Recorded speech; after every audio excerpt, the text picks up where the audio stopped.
The House of Representatives has expressed concern over the poor funding of Federal Road Maintenance Agency as it has affected the deplorable condition of federal roads, citing economic losses, hardship, and increased criminal activities.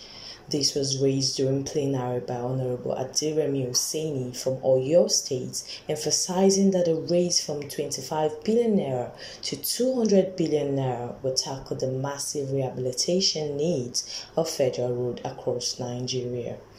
The federal lawmaker also proposed that 20% allocation of the entire budget of Federal Ministry of Works to Ferma will address the nation's infrastructural challenges. Alarmed that the inadequate funding of Ferma translates to outright neglect in the maintenance of roads, as an average of about 300 billion to 500 billion naira is required annually to maintain the federal roads.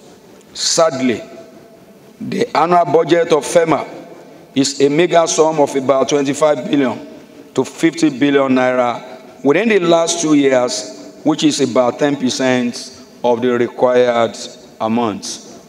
Mr. Speaker, sir, aware that the Federal Ministry of Works in the 2024 budget have about 1 trillion naira, thus they need to allocate about 20% of Ministry of Works budget to Ferma in 2025 budget estimate to enable Ferma fulfill the purpose of its establishment of maintenance of existing roads.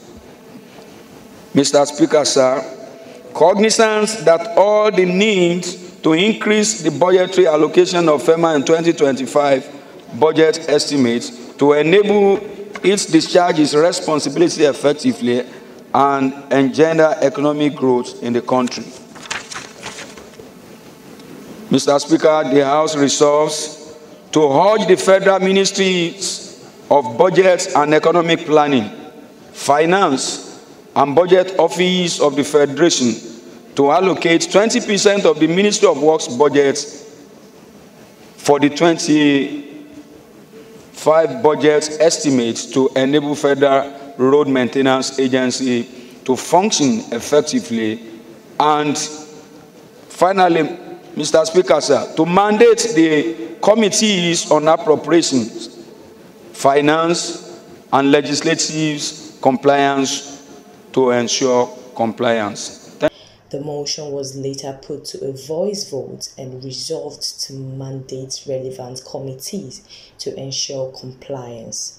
Comfort Kukelui, News 24.